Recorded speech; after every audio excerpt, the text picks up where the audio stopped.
Bancos rejeitam pedidos do Supremo para interceder contra a lei Magnitsky. Vamos ver também que o coautor da lei Magnitsky pede para que os Estados Unidos retirem sanções morais. Vamos ver quem é esse camarada, viu?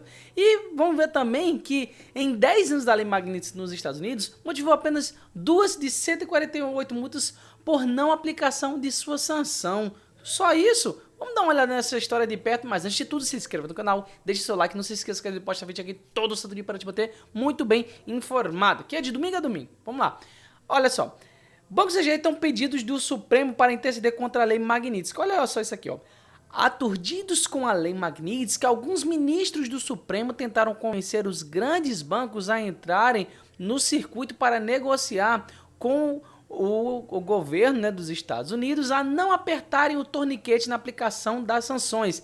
Ninguém topou, até porque seria em vão. Por que que isso aqui aconteceu? Vocês sabem, né? Eu já fiz vídeo aqui, você que está me acompanhando diariamente, vocês sabem que o André Esteves, mesmo que estivesse ali junto ali à base do governo, mesmo que tivesse feito aquela reunião lá com o Rodrigo Maia, com o Alexandre de Moraes, com aquele pessoal todo ali para poder dar uma contornada nessa situação, até porque os bancos ficaram com uma dificuldade de saber como é que eles iriam aplicar esse negócio sem serem prejudicados. Mesmo assim, eles viram no final das contas que esse negócio não ia resolver em nada. Por quê? Por que que os bancos rejeitaram? Eu acho que o primeiro que se opôs a isso aí de forma mais explícita foi o André Esteves. Você que não sabe, o André Esteves é do BTG Pactual, é o dono do BTG Pactual, um dos 5 maiores bancos do Brasil. E por que que ele se opôs? Exatamente porque sabia que, já que os bancos têm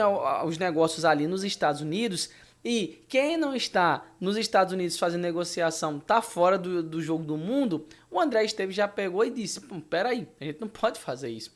E como um dos 5 principais bancos aqui do Brasil, logo ele se pronunciou e até teve essas conversas internas, saiu nas reuniões, eu também já fiz vídeo sobre isso, vou colocar aqui para você. O que que ele fez? Não dá pra gente fazer isso aqui, não dá. Aqui mesmo ele vai falar aqui, ó, que eles entraram nesse circuito para negociar com o governo dos Estados Unidos. Ou seja, vamos lá, para não apertarem o torniquete da aplicação das sanções. Ninguém topou. Por quê? Porque os bancos não são idiotas. Os donos dos bancos não são idiotas. Eles sabem que um negócio desse aqui é para aplicar e pronto. Está havendo essa resistência porque colocaram os bancos nessa sinuca de bico, mas no final das contas isso aí só dá ainda mais problema para os bancos. Mas assim, ninguém quer estar fora do sistema econômico mundial que passa todo ali pelos Estados Unidos. Então até para essa questão de cartão, para o Alexandre de Moraes, por mais que seja delicado, mas para os bancos ainda é muito pior. Porque eles não querem arriscar isso. Na Europa, mesmo quando viram que era do Alexandre de Moraes, não, vamos resolver logo esse negócio. Vamos resolver, porque a gente não pode deixar fazer nada. Por isso que, mesmo que o STF, os ministros tenham ido lá, que aqui ele fala ministros, a gente não sabe exatamente quem seja, por certo não é o Alexandre de Moraes, mas deve ser essa galera, né? Deve ser o Barroso, deve ser o Dino, deve ser o Zanin, talvez não, o Zanin talvez não, talvez seja o Toffoli, né? Não sei. Mas chegaram lá e pediram aos bancos, que provavelmente deve ter sido naquela reunião, né? Vamos lá, vamos ver se vocês conseguem lá, falar com os Estados Unidos e tudo mais. O que aconteceu? Ninguém topou. Vai topar como, meu irmão? Não tem como topar. Aí aqui a gente vê aqui, ó, o coautor da lei Magnitsky pede que os Estados Unidos retirem sanções amorais. Vamos ver, amorais não, imorais, né? Vamos lá, o deputado democrata de Massachusetts, James P. McGowan, coautor da lei Magnitsky, pediu que os Estados Unidos retirem as sanções impostas contra o ministro do Supremo Tribunal Federal, Alexandre de Moraes, em uma carta enviada ao secretário do Tesouro, Scott Bessent, e ao secretário de Estado, Marco Rubio. O que acontece? O Alexandre de Moraes, ele está apoiado na esquerda internacional, aquela esquerda que fala que tem que acabar com essas redes sociais. Não, se não for para acabar as redes sociais, tem que regular, não pode ter essas coisas todas, não pode ter tudo isso. Por quê? Porque ele precisa ter esse apoio e, com base nesse apoio, ele consegue estar pensando em alguma coisa. E até tem alguns funcionários lá de carreira dos Estados Unidos que dizem assim, não, isso aí não é para ter não, essas sanções não, isso aí tem que deixar passar, não é para ter não, isso é muito exagero. E é claro que tem pessoas sim ali no governo Trump que não estão satisfeitos com essas sanções do Moraes. A questão é que não tem ninguém de relevância ali. Quem está decidindo essa questão aí do Moraes é esse tripé aí. O Scott Bessent, o Marco Rubio e o próprio Donald Trump. E sabe o que eles querem? Eles querem sim manter essas sanções. Então, sabendo disso, quem é o banco que vai querer bater de frente com isso aí? Porque são pessoas que têm poder de fazer muita coisa. Quer dizer, no caso, né? Esses três têm poder para fazer praticamente qualquer coisa. E esse poder está batendo diretamente nos bancos, caso os bancos se metam a besta. Por isso que ninguém topou. Vai topar como? Vai topar para poder ter um prejuízo, e a gente vai falar das multas daqui a pouco.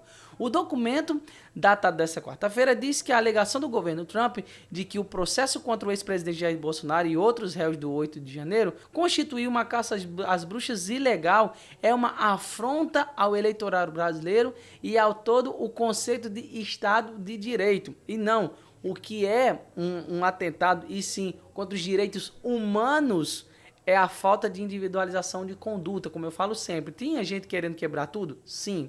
Tinha gente querendo golpe? Sim. Naquele bolo aí, tinha gente. O problema é que pegaram só essa conduta e não aquele pessoal que estava andando com bandeira, não aquele pessoal que não estava querendo quebrar nada, aquele pessoal que estava querendo fazer um protesto de forma pacífica. Pegaram, juntaram esse pessoal aqui com esse daqui, fizeram um bolo só e pegaram a pior conduta e generalizaram essa conduta. Foi assim que funcionou. E isso aqui dá-se a entender que esse pessoal não tá nem aí, ou então fecha os olhos, ou mesmo não sabe de verdade o que está acontecendo ali nos Estados Unidos, que é esse absurdo da perseguição do Alexandre de Moraes.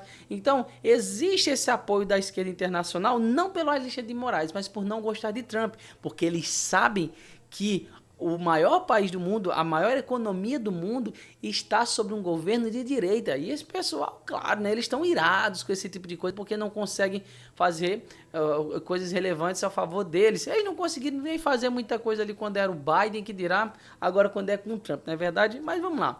Segundo McGovern, o uso da lei global Magnitsky contra Moraes viola o propósito da medida, além de enfraquecer a lei como ferramenta de responsabilização por violação de direitos humanos. Mas foi exatamente o que o Moraes fez, né?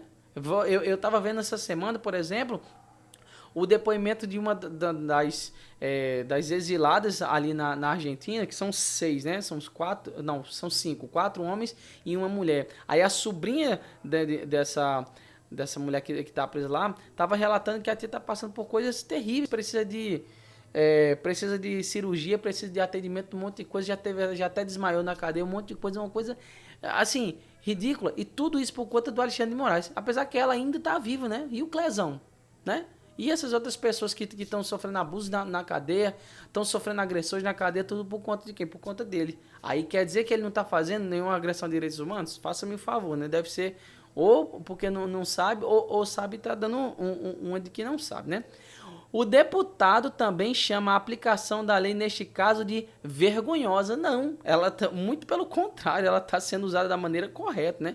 O qual toda Magnitsky ainda elogia as instituições brasileiras como um exemplo para o mundo e afirma que os Estados Unidos são responsáveis por reforçar a democracia e não enfraquecê-la. Mas é exatamente o que os Estados Unidos estão fazendo. Estão reforçando, mostrando que uma pessoa, mesmo que esteja num cargo de juiz da Suprema Corte, ele não pode fazer decisões de forma autocrática, monocrática, para assim, as coisas ao seu bel prazer. As coisas não funcionam dessa forma. E agora o Alexandre de Moraes está dando um bom saculejo já para isso, para ele aprender essas coisas. Aí aqui, Jim McGovern representa o 2º distrito do estado de Massachusetts na Câmara dos Representantes dos Estados Unidos. Em 2016, foi um dos 4 patrocinadores do projeto bipartidário da lei global Magnitsky, ao lado dos senadores John McCain e Ben Cardin, além do deputado Chris Smith. Ou seja, ninguém de relevante. Ninguém, absolutamente ninguém. Se fosse pelo menos o Barack Obama, né? Ou o Biden, alguém que tivesse querendo mexer nesse negócio, mas cadê? Relevante assim que eu digo no sentido que já foi presidente dos Estados Unidos, né? né? Se você, pelo menos alguém dessa relevância para poder fazer alguma crítica, mas quem é esse povo? Quem é? Ninguém conhece. Essa não é a primeira vez que um parlamentar americano critica o uso da lei Magnitsky contra Alexandre de Moraes. Em julho, 2 senadores democratas chamaram a medida de abuso de poder. Essa aqui nem colocaram o nome dessas outras aqui, né? Aí agora vamos para outra parte importante, ó. Em 10 anos, a lei dos Estados Unidos motivou 2 de 148 multas por não aplicação da sanção. Vamos ver isso aqui, ó. Temor dos bancos brasileiros diante da ofensiva dos Estados Unidos contra o ministro Alexandre de Moraes, do STF, o desrespeito à lei Magnitsky é parte ínfima do universo de punições e instituições por infringir regras impostas pelos americanos. Entre 2016, ano da criação do atual modelo da lei, e 2025, apenas uma empresa e uma pessoa pagaram multas relacionadas ao descumprimento da legislação que agora atinge Moraes, segundo o levantamento do Globo em documentos do Escritório de Controle de Ativos Estrangeiros, a OFAC, na sigla em inglês. Braço do Tesouro que cuida das penas. Sabe por que só foram 2 pessoas? Uma instituição financeira e uma pessoa? Vou te dizer, aliás, uma empresa e uma pessoa? Vou te dizer por quê. Porque ninguém é doido, ninguém é maluco de querer desrespeitar uma lei de âmbito global. É simplesmente por isso. Não é porque não, tá, um negócio desse aqui é uma coisa do outro mundo. Cara, não é isso. É porque ninguém é maluco de querer desrespeitar um negócio desse. É simplesmente por isso. Não é porque é um negócio simples, tudo tranquilo, vamos desrespeitar.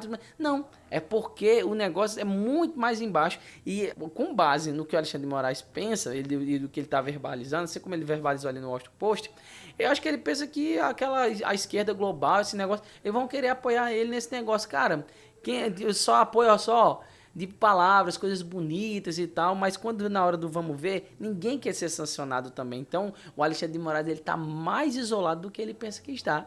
E a coisa vai ficar ainda pior com o passar do tempo, porque vai pegar esse pessoal que está em torno dele e os outros ministros que se cuidem para poder não ter essas mesmas sanções, porque a situação tende a ficar cada vez pior e cada ministro que faça a coisa certa para poder não estar votando esse julgamento também do Bolsonaro. A gente já tem uma questão considerável nos votos. Vamos ver o que vai acontecer. Hoje são 24, né, de agosto. Vamos ver o que vai acontecer daqui para o final de agosto e para o começo de setembro. Muitas águas vão rolar e muita coisa vai acontecer.